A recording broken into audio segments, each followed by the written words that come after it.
Okay, so tonight I would like to read from Genesis 31. Jacob heard that Laban's sons were saying, "Jacob has taken everything our father owned and has gained all this wealth from what belonged to our father." And Jacob noticed that Laban's attitude toward him was not what it had been. Then the Lord said to Jacob, "Go back to the land of your fathers and to your relatives, and I will be with you." So Jacob sent word to Rachel and Leah to come out to the fields where his flocks were. He said to them, "I see that your father's attitude toward me is not what it was before, but the God of my father has been with me. You know that I have worked for your father with all my strength, yet your father has cheated me by changing my wages 10 times. However, God has not allowed him to harm me. If he said, 'The speckled ones will be your wages,' then all the flocks gave birth to speckled young. And if he said, 'The streaked ones will be your wages,' then all the flocks bore streaked young. So God has taken away your father's livestock and has given them to me. In breeding season, I once had a dream in which I looked up and saw that the male goats mating with the flock were streaked, speckled, or spotted. The angel of God said to me in the dream, 'Jacob.' I answered, 'Here I am.' And he said, 'Look up and see that all the male goats mating with the flock are streaked, speckled, or spotted. For I have seen that all that Laban has been doing to you. I am the God of Bethel, where you anointed a pillar and where you made a vow to me. Now leave this land at once and go back to your native land.' Then Rachel and Leah replied, 'Do we still have any share in the inheritance of our father's estate? Does he not regard us as foreigners? Not only has he sold us, but he has used up what was paid for us. Surely all the wealth that God took away from our father belongs to us and our children. So do whatever God has told you.' Then Jacob put his children and his wives on camels, and he drove all his livestock ahead of him, along with all the goods he had accumulated in Paddan Aram, to go to his father Isaac in the land of Canaan. When Laban had gone to shear his sheep, Rachel stole her father's household gods. Moreover, Jacob deceived Laban the Aramean by not telling him he was running away. So he fled with all he had and crossed the river. He headed for the hill country of Gilead. On the third day, Laban was told that Jacob had fled. Taking his relatives with him, he pursued Jacob for 7 days and caught up with him in the hill country of Gilead. Then God came to Laban the Aramean in a dream at night and said to him, 'Be careful not to say anything to Jacob, either good or bad.' Jacob had pitched his tent in the hill country of Gilead when Laban overtook him, and Laban and his relatives camped there too. Then Laban said to Jacob, 'What have you done? You've deceived me, and you've carried off my daughters like captives in war. Why did you run off secretly and deceive me? Why didn't you tell me so I could send you away with joy and singing to the music of tambourines and harps? You didn't even let me kiss my grandchildren and my daughters goodbye. You have done a foolish thing. I have the power to harm you. But last night the God of your father said to me, 'Be careful not to say anything to Jacob, either good or bad.' Now you have gone off because you long to return to your father's house. But why did you steal my gods?" Jacob answered Laban, "I was afraid because I thought you would take your daughters away from me by force. But if you find anyone who has your gods, he shall not live.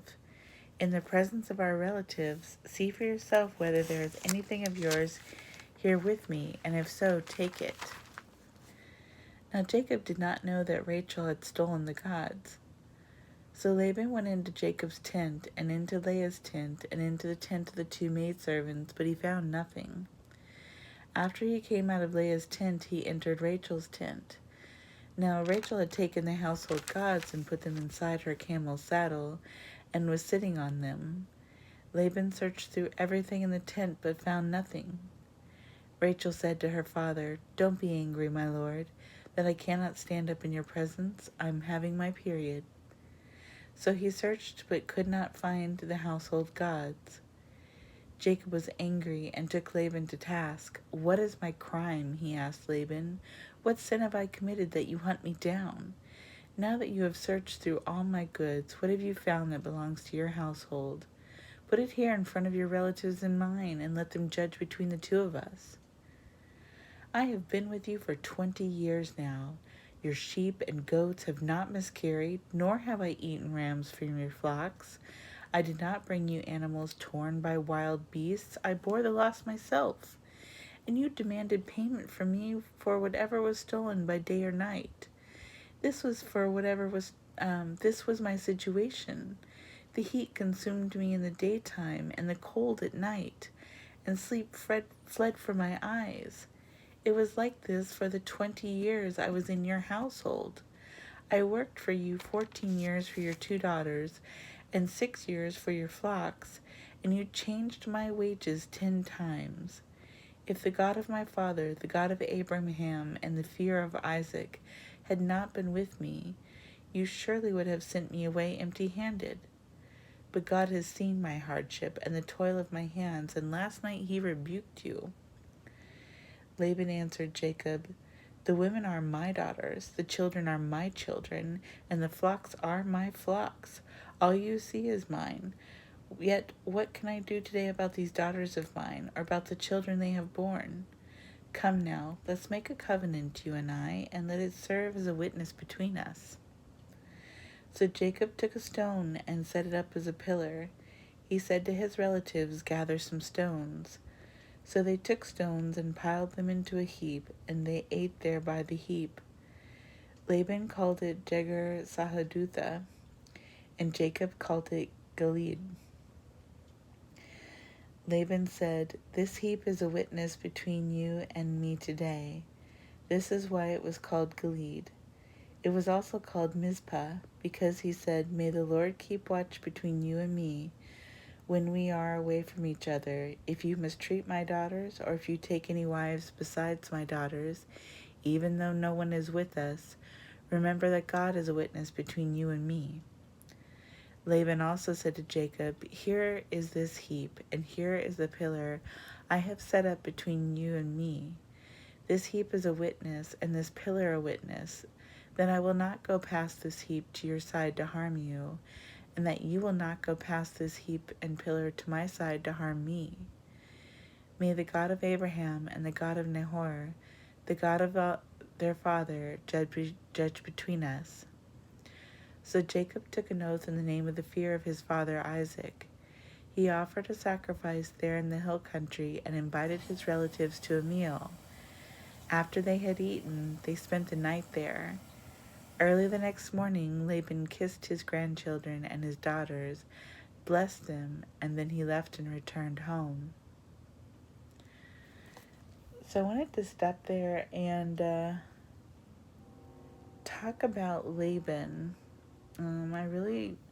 I know that usually the focus is going to be what's going on with Jacob there, which is huge. I mean, this guy has gone through an awful lot, and gracefully too. I mean, 20 years being battered down by your father-in-law, your employer, your relative, the place where you live, and your hope for your own life, being made, and having that be under such a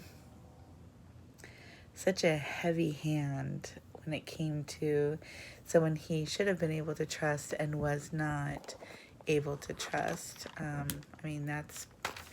Laban was his uncle, right? I think that's correct. Laban was a relative of his. So it was his mother's brother. So he should have been able to trust him. But I don't want to focus on Jacob here right this moment. I want to focus on Laban, because I think there's a story there that we don't often get to hear.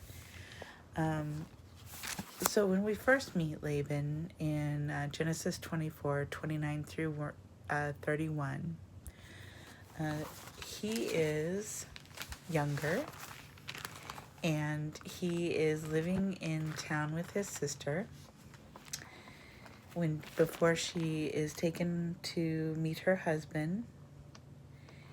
And it says, now Rebekah had a brother named Laban, and he hurried out to meet the man at the spring. This is the servant that came to pray to God, and Rebekah came out and watered the camels, and he knew that this was the woman for his master's son to marry. So now Rebekah had a brother named Laban, and he hurried out to the man at the spring. As soon as he had seen the nose ring and the bracelets on his sister's arm and heard Rebekah tell what the man had said to her, he went out to the man and found him standing by the camels near the spring. "Come, you who are blessed by the Lord," he said. "Why are you standing out here? I have prepared the house and a place for the camels." So this is where we first meet Laban, and I think it's significant that they made it a point to call out that Laban was noticing the jewelry. I'm sure that the other household members, when Rebekah came back to the house, and I'm sure the servant had other riches and things with him to provide for the family, other gifts. But nobody else is really called out as, staring at these items or really noticing these golden pieces, the wealth. And just looking at his life and knowing that his sister is a beautiful young woman, I think probably Laban was a good-looking guy. Probably one of those guys that's good-looking enough that the local towny girls all kind of oohed and awed over him, but doesn't sound like, I don't think it ever really mentions his wife too much, so she wasn't real significant, and she may not have been really very significant to him, as we see how he has a tendency to treat his relatives. But right off the bat, he's noticing wealth, and I'm sure he's this good-looking guy, restless in town. He sees this prince basically come in and marry up his sister, and she goes to live in this fabulously wealthy lifestyle for, back then she had everything that she wanted provided for her, I'm sure, and she was well loved and probably ornately dressed at some points.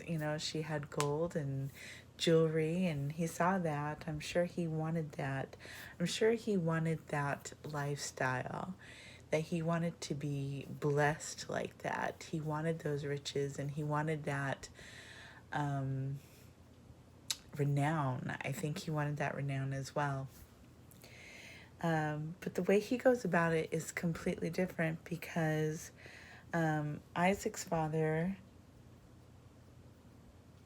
went about it in such a manner as believing in God and following in God's footsteps and listening to him, and God blessed him and blessed him fully and overabundantly blessed him, so that he became like a prince in this land. Very wealthy. His renown, came before him where he went. When he went to go and bury his wife, they knew who he was, and they were willing to just give him the land that he was stepping on to bury his wife. Now, he didn't end up letting them do that, obviously. He paid for the land, but this was his legacy. And I think that Laban saw the output but didn't see the work that went into it. I think he wanted this. And so what he does is very grasping.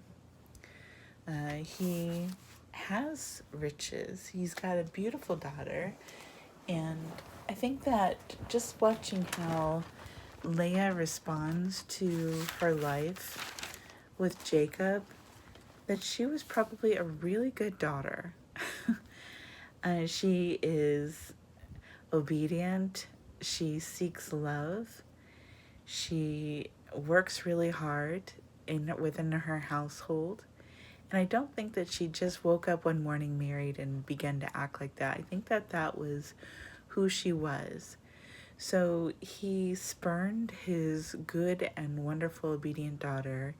He also spurned the gift of this beautiful younger daughter that he had and used them as a bargaining chip.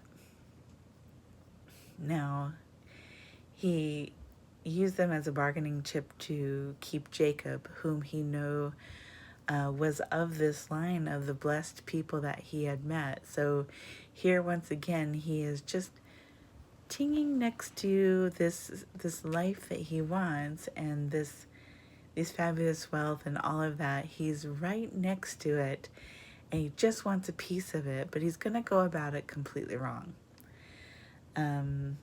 So he does what he does with Rachel and Leah, the switch in the marriage ceremony, and he hooks him in for 14 years that way. And then once that he doesn't have that to do anymore, he tells him, well, I'm going to pay you. And he makes it sound like a great thing, but here you see where he says, okay, well, your payment's going to be the spotted and the striped goats. And then he goes immediately and removes all of them from his flock and gives them to his children to watch and puts 3 days distance between himself and Jacob. So right off the bat, he's doing underhanded things once again to build himself up. And but it doesn't work for him. It doesn't work for him because God sees this, and he's on Jacob's side. He's laying his hands on him and blessing him regardless of what Laban can do. But I don't want you to think that he isn't on Laban's side either. I think that God was really trying hard to get his attention because he didn't take Rachel and Leah immediately and move them back to his father's household. He stayed with Laban for 20 years. And him being there blessed Laban. And I know that Jacob talked about God. I know he lived a godly lifestyle there. I know that Laban was seeing Jacob being blessed over and over and over again. He was seeing Jacob's flocks become stronger and stronger no matter what he did. He was seeing his own wealth being depleted as time went along by having weaker and weaker and weaker stock in his flocks, which wouldn't have held up. He would have had sicknesses and losses. And Jacob was able to sustain those losses for him while he was there because God blessed him. But I honestly think, just reading this, that God was trying to get his attention. He was giving him the opportunity.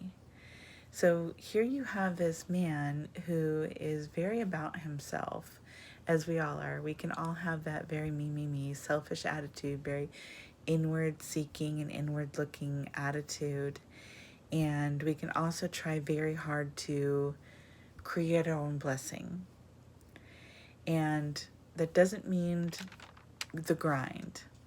You need to get out there. You need to have a job. You need to work for stuff. That's a thing. But to create your own blessing in your own way all the time, and it's about whatever you want and nobody else matters in that sphere, and where you are so trying to create your own path that you will step on other people and use other people to get where you think that you should be. That's where you have veered off of the grind and you're trying to create your own fate, your own blessing. You're trying to steer that ship, and it will always lead you onto the rocks.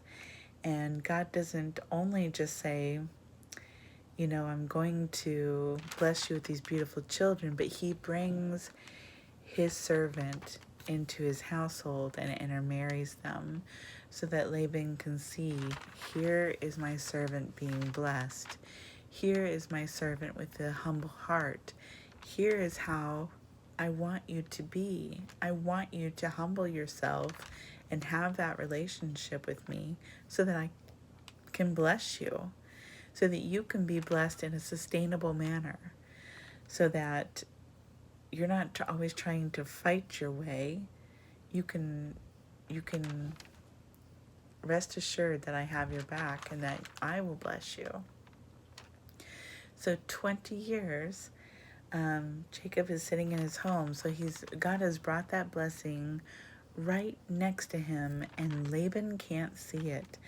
Laban refuses to see it, to the point where finally God is like, okay, if you don't want to see it, and you don't want to receive the blessing, and you don't want to bend your heart, then I'm going to go ahead and let my blessing move on to where he needs to be. I spent time with you, and I wanted you to come to my way of thinking, but maybe that's not going to happen here. And I'm going to let you do your thing, because that's what you're very intent and set on doing. Sometimes you have to get a little pain going to learn a lesson. And I think that Laban, I don't think he ever learns it, which is devastating, because not only did he miss the signs of 20 years of blessing, and he had to have willfully ignored that, but he lost the respect of his children, his beautiful daughter, and his daughter that was meek and wonderful and obedient and intelligent. They were both intelligent daughters, and he lost their respect. So he lost his wealth, or a good portion of it anyway, because he was left with a really weak flock that he wouldn't have had good stock to build up on. So you either would have had to pay for new stock to build his flock up, which would have taken another how long to build back up, or his flock could have probably, been to the point where maybe it just weeded itself out because it was unhealthy.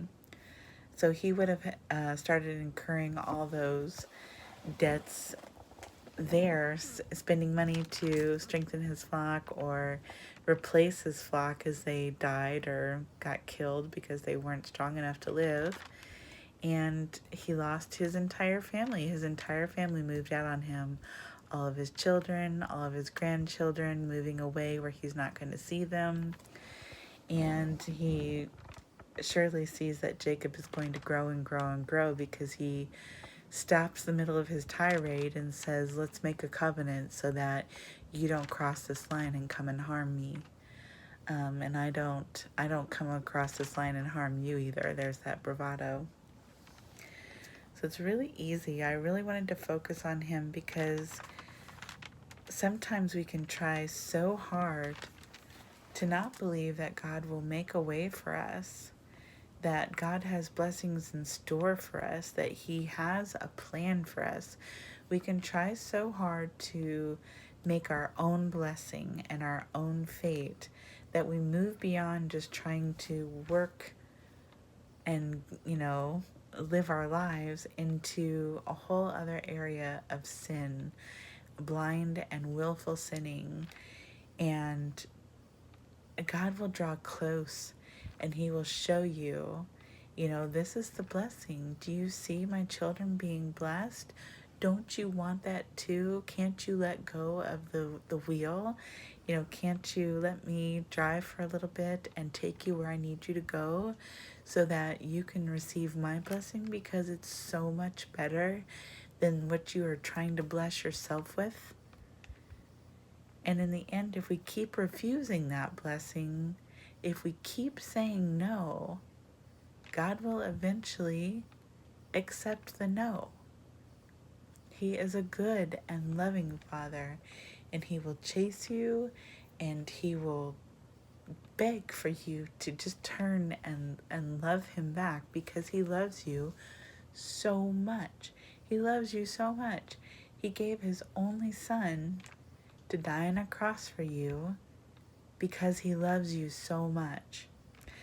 Now, Laban wasn't blessed with the story of Jesus at this time, but he certainly knew about God, and he certainly knew the blessings that God could give for those who followed Him. But he definitely was into pagan worship. He had household gods, and he did not want to be under the thumb of God. He didn't want to be under that protection. He didn't want God to tell him what he should be doing. And he didn't let that conviction settle on his heart, and lost everything basically that should have mattered to him, because if he had let go, he would have had the love of his daughters and their respect. All of his grandchildren they would have loved him and respected him. If he had blessed Jacob as Jacob and made him feel love and made him part of that family, the blessings that God was raining on Jacob and his household were already extending to Laban, even though Laban was saying no to God. So if you can imagine what his life would have been like if he had turned and said yes to God and letting Him lead the ship, those blessings would have been his, would have flowed from Jacob to him, would have flowed from God to him. How different his life would have been. But he missed the miracle. He missed it because of his own willfulness. And how many times are we willful? And how many times do we miss that miracle and that blessing because we're trying so hard to do our own thing and to lead our own path? So that's just what I wanted to talk about tonight. I came around on this story and I thought, man, I really didn't know Laban's story, but I felt like it just really stood out to me. I really felt like God was wanting to talk on him and say, look at Laban. I loved him so much, and he just would not turn his head and be healed. He wouldn't accept the gift that he was given, a 20-year hint to turn his head and be healed. So if you're thinking about, your life and looking at your life and seeing how hard you're trying to get where you're at, and I don't mean honest labor. That can be incredibly tough on its own, and it's honest labor. But I mean, if part of your life is cheating people, if part of your life is deceiving people, if you are looking around at your family and you are stepping on them to get where you need to be, if you're looking at your friends and you're stepping on them to get where you want to be, if you are stepping on anyone to get where you need to be, then you have that heart of Laban right now, and you're missing out on your miracle. You're absolutely missing out on the true blessing. You can earn $100, and I could have been standing there offering you 10 million, and you missed out because you had your eyes on the $100 bill when you didn't see my hand held out for 20 minutes with a valid check for $10 million. It's a moment to examine our lives and to see where we're falling short of what God is asking us to accept. Areas of our life where we're withholding ourselves because we're just afraid to let go of what we want so that we can receive His blessing, because we can't believe that He would bless us more than we could bless ourselves, or that His blessing would be greater. Very much is. It very much is. And that's a place to turn over to God. And so if you're thinking about turning your life over to God, I absolutely say do it. It's time. We are not guaranteed a minute from now. We're not guaranteed tomorrow. You are not guaranteed to wake up in the morning. You're not guaranteed to go to sleep at night in your own bed at all. You're not guaranteed anything, but what you have is an offer from a God who loves you to save you so that you can be saved for eternity and you can be wiped clean and healed. I advocate you accepting it, and all you have to do is just ask him into your heart. Tell him, Jesus, I need you so much in my life. I need you in my heart. And I am willing to turn my life over to you. I'm willing to let go of the things that I see for myself because I know you have a better plan. I know you have better things for me. Things that I might not even believe could be. And they're going to be wonderful. I do know that because you're a wonderful God. So I just ask you into my heart and into my life. I ask this in Jesus' name. Amen. And that's it. That's it. Get yourself a Bible. If you can't afford a Bible, that's completely fine. There are tons of them online for free. YouVersion has them. You can look up Bible apps. Those are generally for free as well. You should not have to pay for one. Get yourself into a church. I know right now COVID is going on, and that might be more difficult, but there are many churches online, many church services, and I advocate wholly to check those out, get into that word, establish that relationship with God, and let him start leading that blessing for you. All right, you are very loved, and I hope you have a wonderful day.